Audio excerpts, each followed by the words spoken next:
My way, or the highway, and in the driveway is a nice range. Cause I grind through the climb, I invite pain. You'll never hear me, bitch, nah, I don't complain. Just gotta flip the switch and you can go and obtain anything you want, anything you need. Your mind's got the key ingredient, it's belief. They deceive with the negativity, but I just slide right by that energy. Even when you feel low, you can still go. Even when you feel slow, you can still go.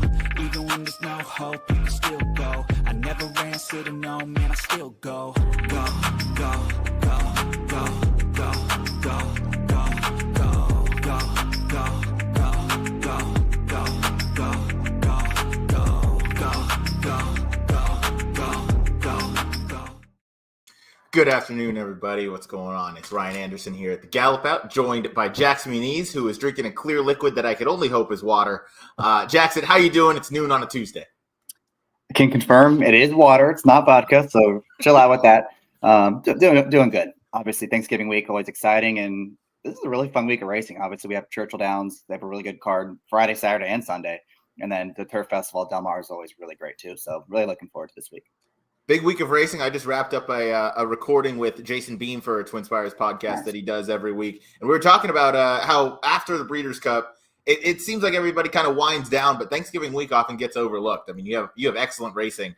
You mentioned the Turf Festival. We're going to get into Churchill Downs. They have an excellent Friday card that we're going to go through today with 2 graded stakes with our special guest who's waiting in the wings. And let's not waste any more time. Real quick before we bring him on, I'll just put up. Again, we're on In the Money. Be sure to go over to In the Money media, either on YouTube or on X. You can watch all of our shows there or on the Gallop Out on YouTube. And you can also listen to us on audio wherever you get your podcasts. All right, without further ado, he's the voice of Churchill Downs, the Kentucky Derby, and just an avid horse fan and a really sharp handicapper. We've had him on a couple times before, but he's here to go through the Grade 2 Revere Stakes and the Grade 2 Clark Stakes. It's Travis Stone. Travis, welcome back on the show. What's up, guys? How we doing?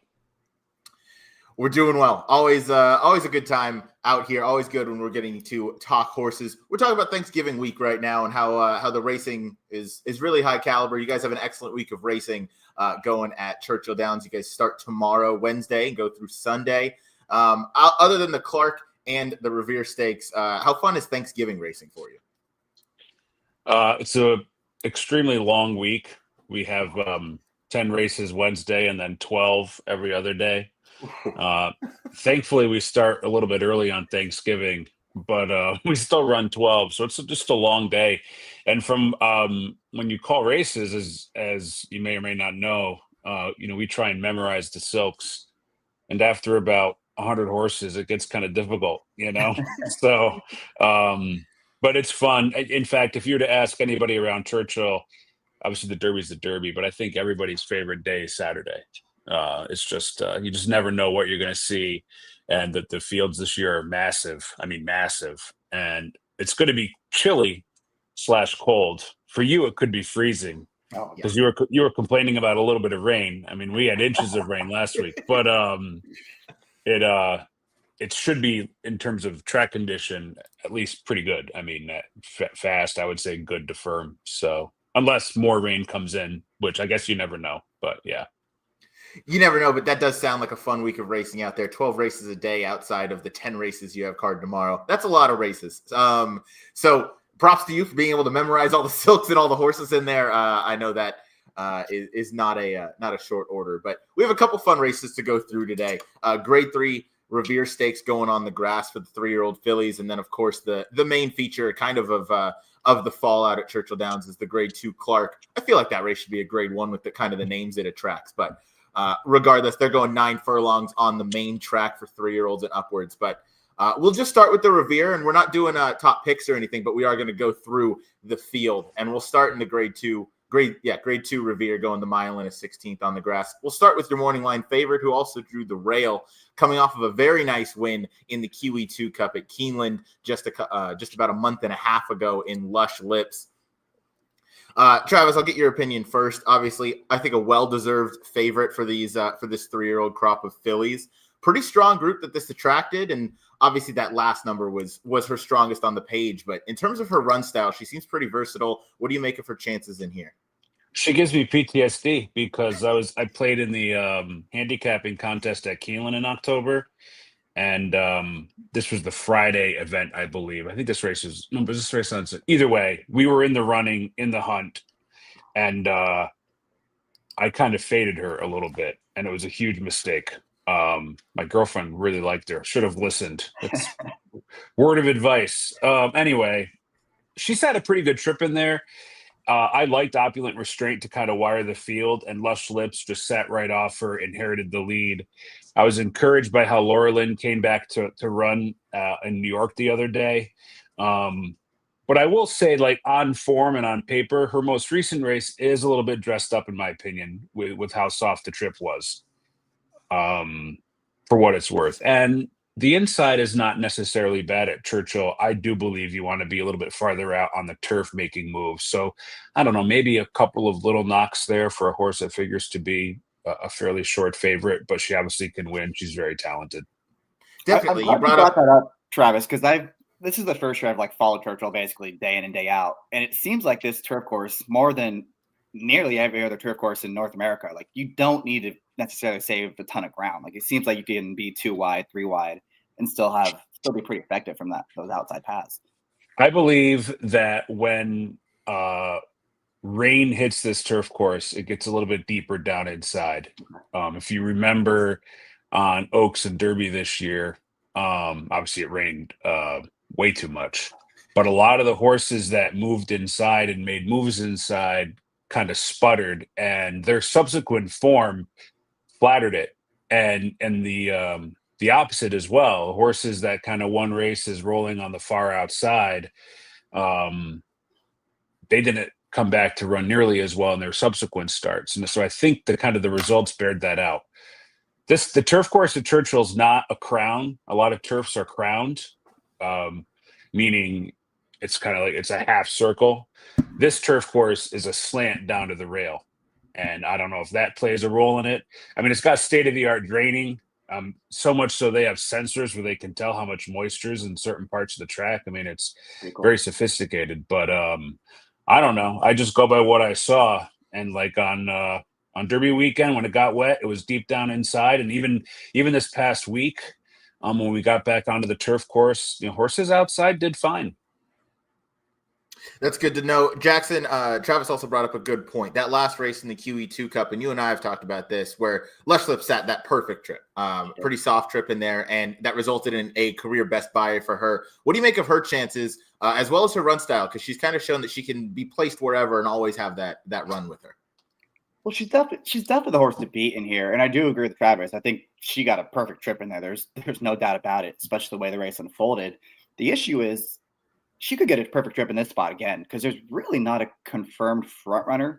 We're going to talk about Classic Q, who can go to lead, but she's shown that she's more than capable of coming from way off the pace as well.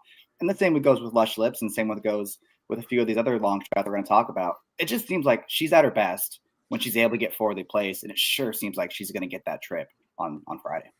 Yeah, it certainly does appear that way. She's definitely a deserving favorite, and I think the form lines with the horses she's kind of run in either directly in front of or behind, they've come back to obviously do good things. You see the likes of Nitrogen, and Travis mentioned Laurelin coming back to certainly run well up at Aqueduct a couple weeks ago.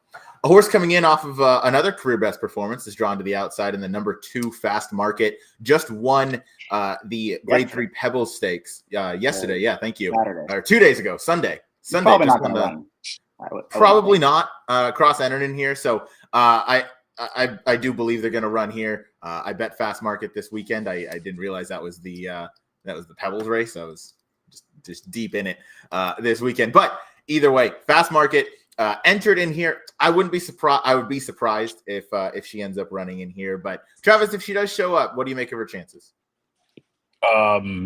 Always got to be leery of a horse that gets really good really quickly.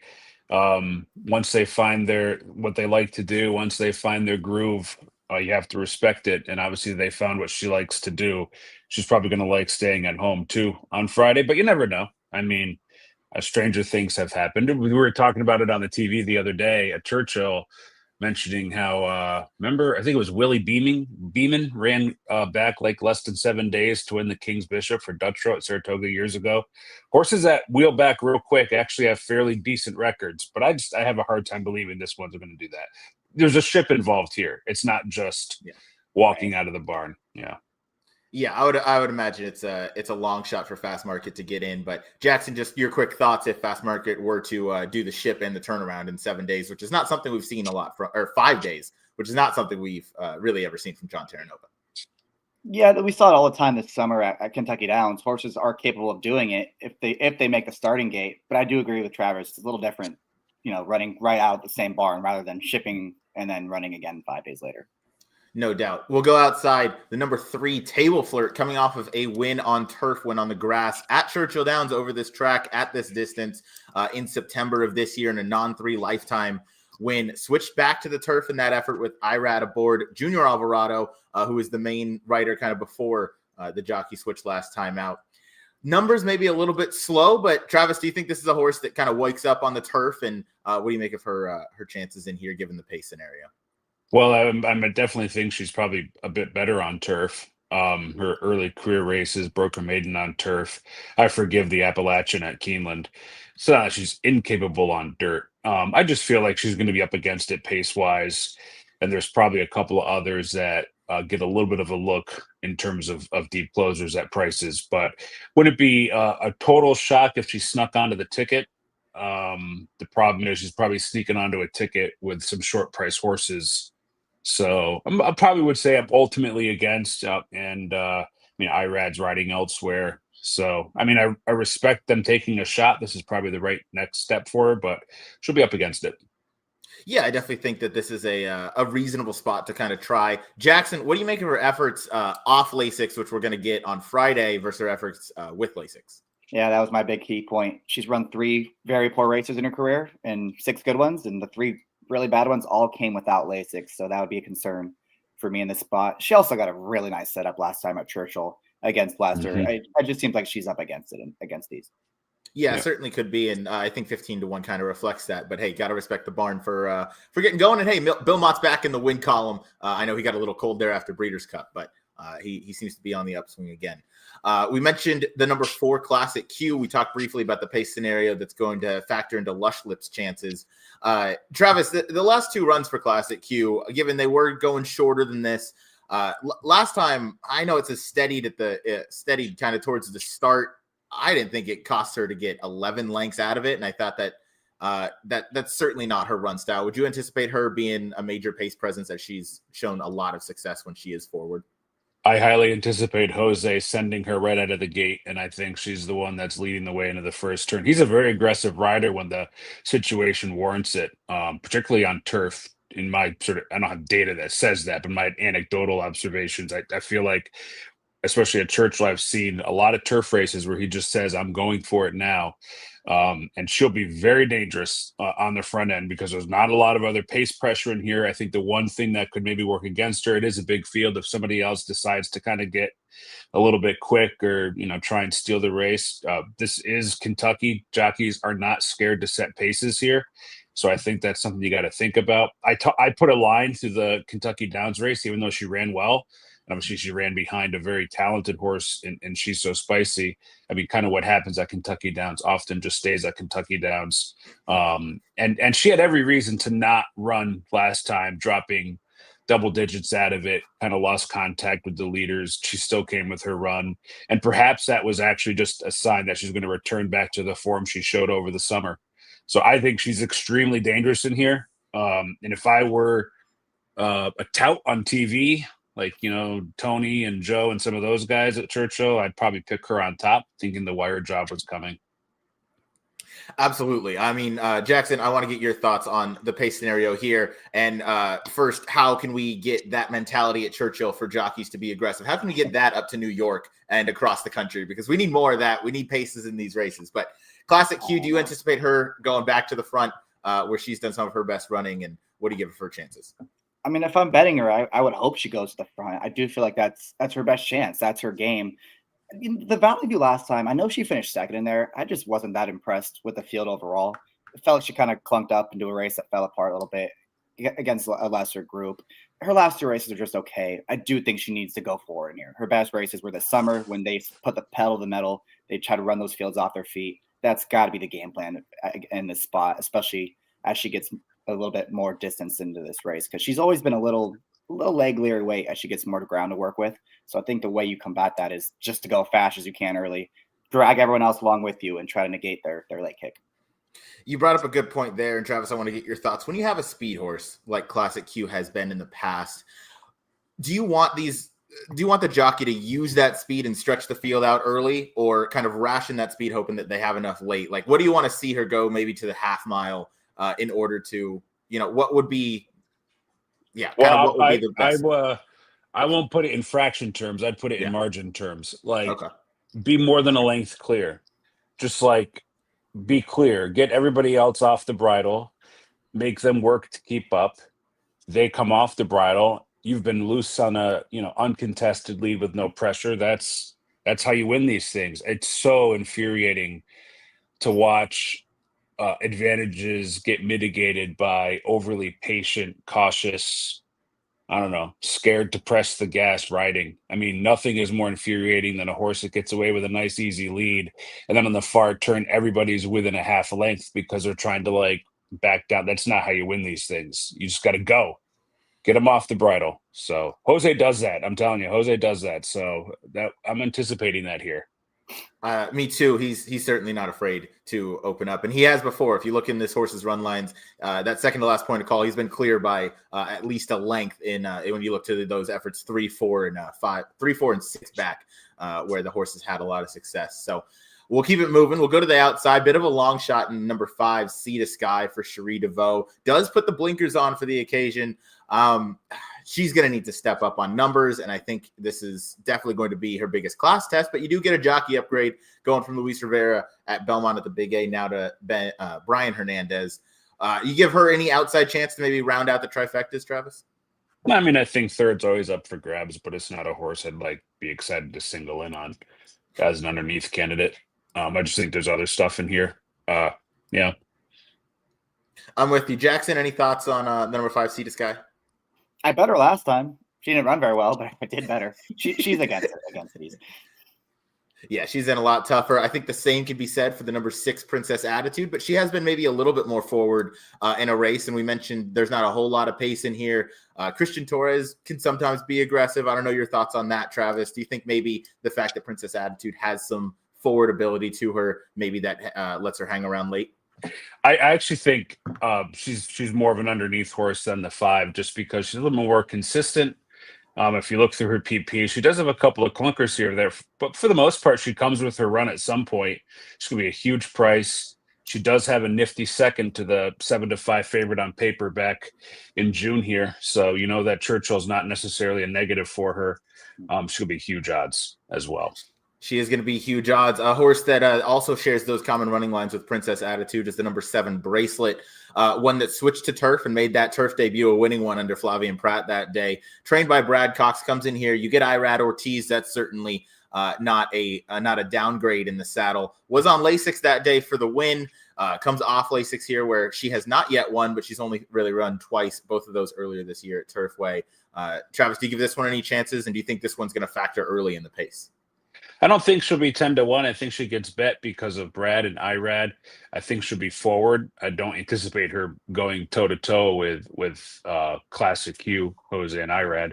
But you have to respect the sharp improvement later into her 3-year-old year last time. It's probably more representative of what type of horse she is. So I would say she's a player to hit the board. I don't know if she's necessarily an on-top candidate. I'm with you. Yeah, she's going to need to take a step up, but at least she woke up on the grass last time.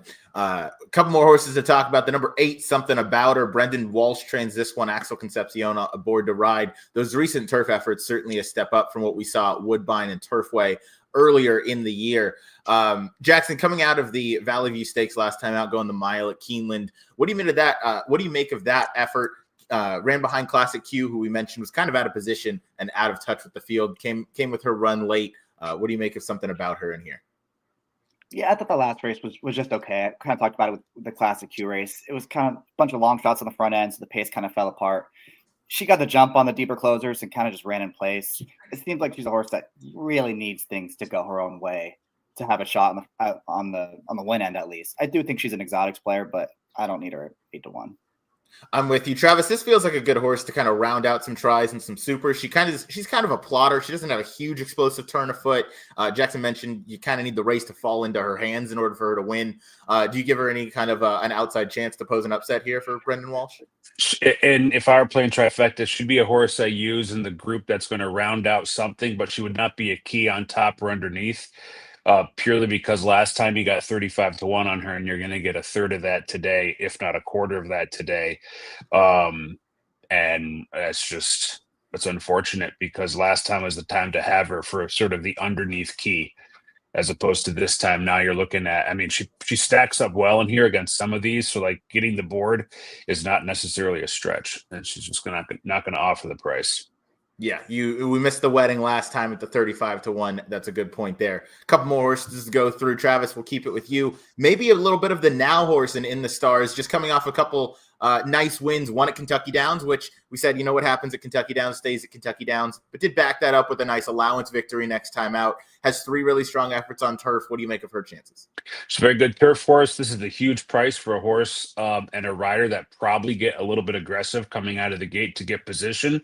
You draw lines through her dirt races. She's very good. To me, she'd be the I don't know if you guys remember the Budweiser long shots. You probably weren't even alive, but the Budweiser long shots on the old ESPN shows, like back in the 90s, was such a cool feature. I wish they'd bring it back somewhere. She'd be my Bud long shot. I think she's very live, very live. Yeah, I think so too. Yeah, Jackson, go. Yeah, apparently we're all in the same long shot here. She doesn't seem like she's going to be 15-1 if we're all picking her a little bit as a live long shot. That last race at Keeneland, Syed said, I'm taking her 4 wide on the final turn. I don't care. I think I have the best horse. I'm not going to save any ground. And that's exactly what happened. He was still able to overcome that wide trip and got the job done against decent field. So she's in with a shot in this race for sure. Yeah, very well-bred horse. Is a half to Magnify, trained by Baffert, and a full to Plutarch, a 2-year-old who's still looking to break the maiden, but has run fine on turf. Number 10, Pretty Picture, trained by Chad Brown. Flavian Pratt in town to ride from New York. Couple decent turf efforts, but I don't know. I feel like this horse is going to be overbet just because of the connections. What do you think, Travis? Largely agree, although Fast Market did flatter the last race a little bit, so it's not like the form is not there. But I don't think she's 10-1. I don't see how Chad Brown goes off 10-1 in a race like the Mrs. Revere. So certainly can win. I'd probably slot her right alongside Brendan's horse, the 8, in terms of tickets. And if one of them hits the board, hopefully I'm right in the other 2 spots if I were to be gambling. I like that. Jackson, the number 11 Caviar Breakfast. Do you anticipate this one with Manny Esquivel in the saddle for Kenny McPeak, maybe being a pace presence early, trying to push the pace with Classic Q? I mean, if I'm riding this horse, I would think that's my only chance. She's gotten good by going towards the front. I just don't think she's fast enough to keep up with these. Yeah, I don't know that she's fast enough. Certainly not fast enough late, but maybe early. Travis, do you give her maybe a chance to kind of muddy the pace scenario? She could. I mean, McPeak's horses are running very well right now, so I wouldn't. She's probably going to be sharp early. She has to be from that outside post, so perhaps, yeah. She does. Last one we'll quickly touch on. J&J Heart Soul, I think, is an underlay at 30-1. This horse is going to have to take a massive step forward. Any outside looks on this horse? No. Okay. We'll keep things moving. Those are our thoughts on the Grade 2 Miss Revere Stakes going as race number 10 on Friday, November 28th. We'll move on now to the 9 furlong feature event. The Grade 2 should be a Grade 1 Clark Stakes for the 3-year-olds and upwards. Another strong field here. We'll start with the rail with Cook Creek. Mike Maker trains this one. Just won at Delaware over a muddy sealed surface. Racing was a little weird that day. I don't know what you want to make of the horses coming out of those races. Travis, what do you give the chances to Cook Creek here in a very stacked field? You have some promising 3-year-olds that kind of ran behind, Sovereignty Journalism all year that are looking to take a step forward, and then some well-proven 4-year-olds and upward. Yeah. We can talk about the 3-year-olds when we get to them. As for Cook Creek, didn't the runner-up or the winner of the Delaware Oaks, that was the Whit Beckman horse that came back to hit the board in the Breeders' Cup, right? So at least horses came back to run well out of that. I'm not sure how Cook Creek wins. So I think you're just asking for an awful lot of stuff to go right. Respect the form. ran well against Hit Show in the Lucas Classic last year. This is a much tougher field, and I think there's other better speed. I'm with you on that. Jackson, I'll get your thoughts first here on First Mission. This is a horse that we saw out in Santa Anita in the Goodwood in September. Didn't run great then, running behind Nevada Beach, who just came back to win. Privman came back to win a stake, who finished third in there. Full Serrano ran okay in the Breeders' Cup Dirt Mile. What do you make of this one's chances? This is one of those horses where I'm never on the right side of him. He is one of the most confusing horses in North America because he runs so well sometimes, and he'll show up and he'll just run clunkers. And those last 2 races were bad. He should have won at Monmouth at 1-9, and then the Goodwood, that was a grade 1 race he was supposed to win, and he just didn't pick up his feet at all. So for these connections, feels like he's going to be a way over bet. I think there are far more interesting horses in this race. Me too, Travis. Your thoughts? I think 5-1 is a bit of a dream on Pratt, Cox, and Godolphin combination. I don't know that we'll get that. Second in this race last year when losing to Trademark. What do you make of First Missing Shot? And the only thing that kind of annoys me about there's a lot of things that annoy me about First Mission because for obvious reasons, it's like you can just never seem to nail them. But that workout 2 workouts ago, it's kind of jumping out on the page as perhaps coming back home to Kentucky, the brief freshening, not chasing, the big prize out west. Maybe that's what this horse needed. Would he totally surprise you if he won? Of course not. He's a good horse. At the end of the day, he is good. He's got talent. It just feels like in this particular spot at this particular moment, he's probably going to be an underlay. Yeah, I would agree with that. A horse that's coming off of a really nice win last time out was overlooked, I guess, above about 3.5, 7-2 last time out in the Grade 3 Fayette. Beat a couple of these in Rattle and Roll, who we're going to talk about, and Gosger, who's an improving 3-year-old. But Hit Show, winner of the Dubai World Cup and now winner of the Grade 3 Lafayette, has some wins over the Churchill surface. What do you think this one can take another step up? I know he's gotten the job done plenty of times. Beyer, speed figure-wise, maybe not the most consistent. You don't know when he's going to fire that big effort. What do you make of his shot in here? I think you just have to weave through the PPs like this. So he wins the Dubai World Cup. Obviously, Forever Young was probably a little bit flat that day, but not for nothing. He did beat Forever Young. I don't care about the Foster. That was his first race back in America. He came right back with a very strong effort in the race at Mountaineer, got a big figure. Perhaps he regressed a little bit in his most recent start after that, and his subsequent start after that, I should say, and then took a nice step forward last time. To me, I think 3-1 is overlay status on a proven horse like this. But it's not like I'm running to the windows to bet him. I mean, he is 11 for 22. So that's my read there. Like, I can forgive the Foster. I can forgive the Lucas Classic. If I remember correctly, too, he wasn't like in the best of sorts, if you will, going to the gate and in the gate and stuff like that. So I don't think it was necessarily his day. He probably regressed off that race at Mountaineer. So to me, I think he's a major player, especially because I do think a couple of these want to kind of be forward, and he's not.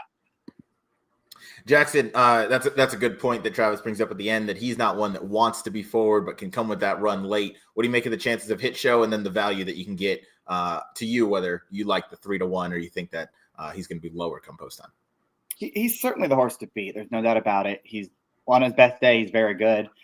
He's supposed to get some kind of setup in here. It just 3-1, I think, is a little low for me, but there's no doubt he's going to be a big player in this spot. That last race was good. He was always in the best spot, and he won that race pretty nicely. Got the jump on the deeper closers. That last race was good, and it was very strong, and it kind of tipped the hand that these 4-year-olds might be better than the 3-year-old crop, and I think that kind of showed again in the Breeders' Cup Classic when you had the top 3 from last year. All 4-year-olds now finish in front of Journalism, who was the top 3-year-old behind Sovereignty, who obviously didn't make the gate when he spiked the fever. But you had a horse like Gosger who ran really well in the Haskell, finishing second to Journalism that day. Didn't run too great in the Pennsylvania Derby, but did bounce back in the Grade 3 Fayette when being beaten by 2 older horses in Rattle and Roll and Hit Show. Travis, I'll go to you. Blinkers on for Brendan Walsh in this effort, but talk about the 3-year-olds, as I know we wanted to discuss them facing older here towards the end of the year.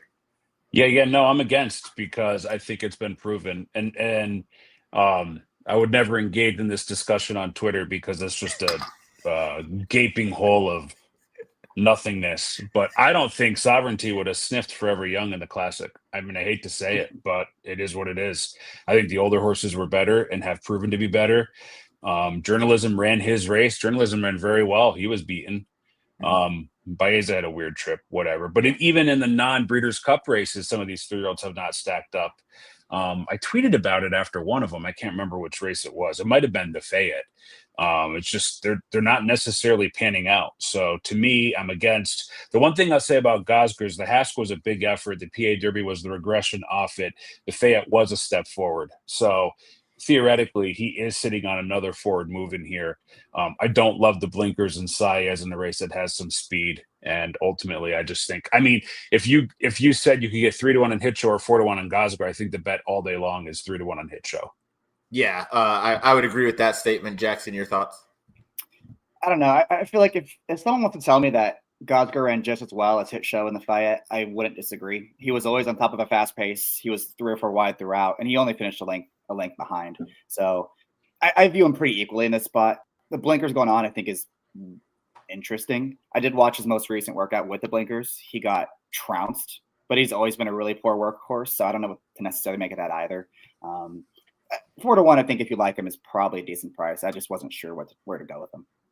Yeah, me too. I would take the value on Hit Show at 3 over Gosger at 4-1. And yeah, Travis, you're probably smart for not bringing up that statement on X, because that would just lead into just the worst spiral ever. But I think you're in the right group right now. Where the 3-year-olds haven't stood up to the 4-year-olds. And a horse like Forever Young, horses like Fierceness and Sierra Leone. I mean, those are grown 4-year-olds. Those aren't like, Hit Shows or Rattle and Rolls, who are very nice in their own right. But these are, 3 of the top probably 10 best racehorses in the world on their best day. So I'm with you on that. We'll keep the conversation with the 3-year-olds though, because we have the number 5 Chunk of Gold, new rider and Junior Alvarado for Ethan West. Came off a nice win at Keeneland at their fall meet. Didn't race on Lasix that day in the optional claiming event, so keeps the Lasix off, going right along. Had a race here where, in my opinion, Jareth Loveberry kind of got taken to school by Brother Kenny and Jose Ortiz that day when finishing second in there. What do you make of Chunk of Gold's chances? Certainly one that's going to be forward. That was a big effort last time, although it was kind of a softish pace, raw fractions wise, and a lot of times that yields inflated numbers when there's not a ton of pressure throughout. This is just a much tougher spot. And if I don't like the 3-year-olds, how am I supposed to like what might be not even the best 3-year-old in this race? And I think this horse is a cool story. They bought him for $2,500 and he's banked nearly $1 million. But this is the right spot for them to try. It's just I just don't think he's there. Yeah, it might be a little bit of a tall task.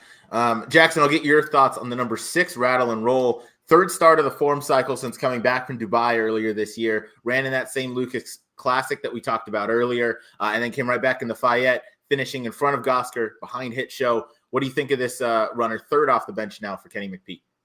I think he's just a couple below the best horses in this race. He got a really nice trip last time from way off the pace into a fast pace, and he was second best in their Hit Show. I thought Hit Show ran much better than him. So if you have Hit Show at 3-1, who's going to get the jump on him, and Rattle and Roll at 7-2, I would take Hit Show all day. Yeah, Travis, in terms of off the pace runners, I do think Hit Show holds the advantage over a horse like Rattle and Roll. What say you on that and Rattle and Roll's chances this Friday? I just don't agree with the morning line at 7-2 here. I think he drifts. I can't see where some of these others don't take more money than him. I actually think he's very dangerous. He was a participant in the Lucas Classic. That was just a let's get back to the racetrack type effort. He really improved nicely last time in the Fayette. He was only a length off Hit Show. He obviously beat Gosger.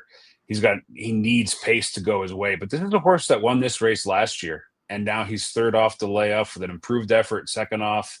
I think he's very dangerous, and I think he drifts up from his 7-2. If he is 7-2, I don't really care for him. I just don't think he's going to be. Is there a price? Oh, go ahead. I think he could be like 8-1 in this spot. I think he could drift up quite a bit. Yeah. I'm interested at 6-1, I think. Maybe even I could be convinced at 5.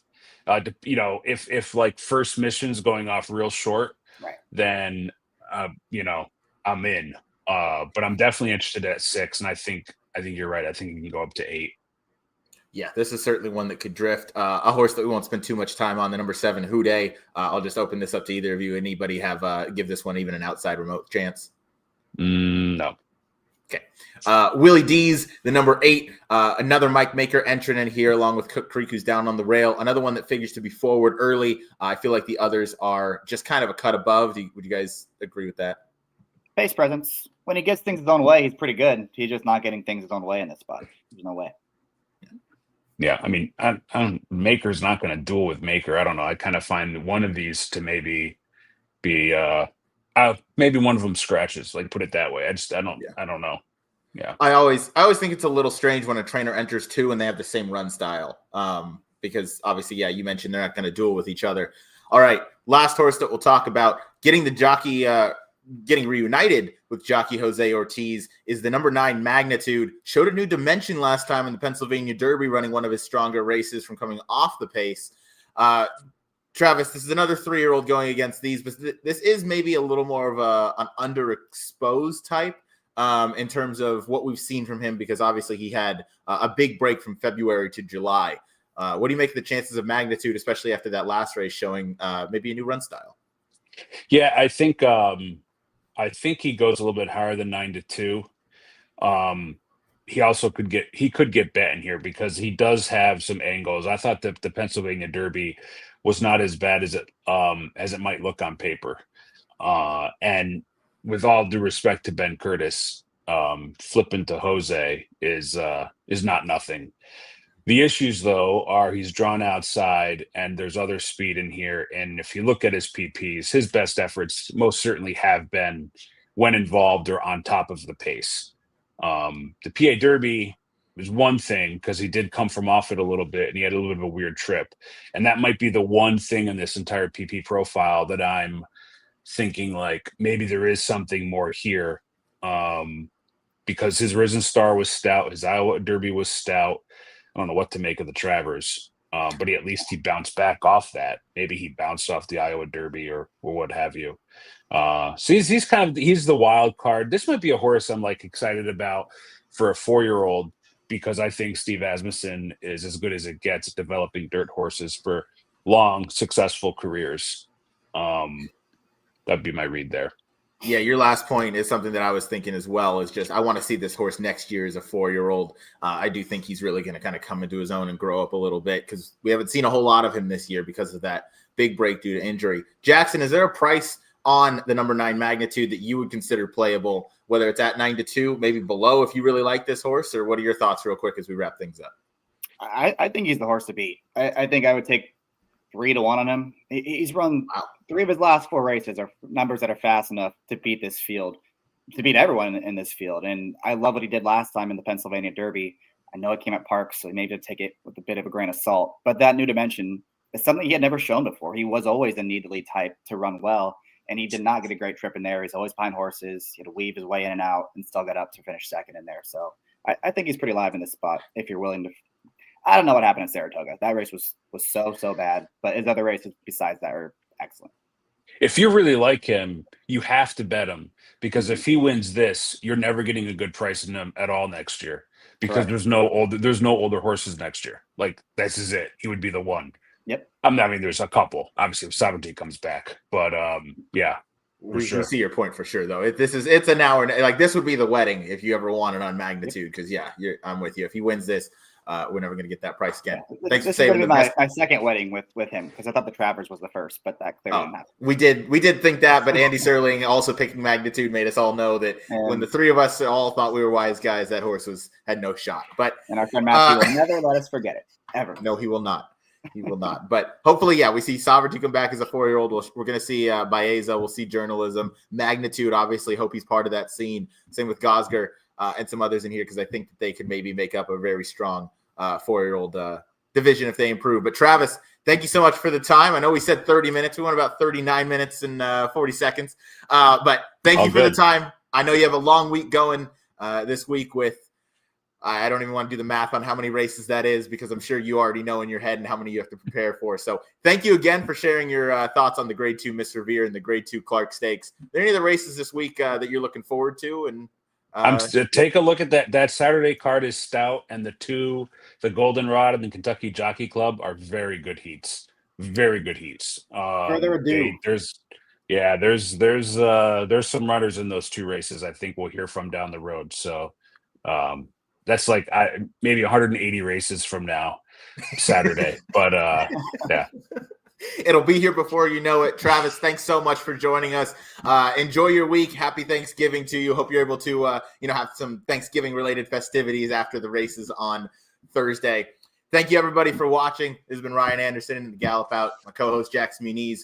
You and I will see each other later on HHH Racing for Pacific Horse Players for the Del Mar Turf Festival. Travis, thank you again. We hope to see you again soon, and all the best to you. Take care, guys. See ya. All right. Thank you guys for watching.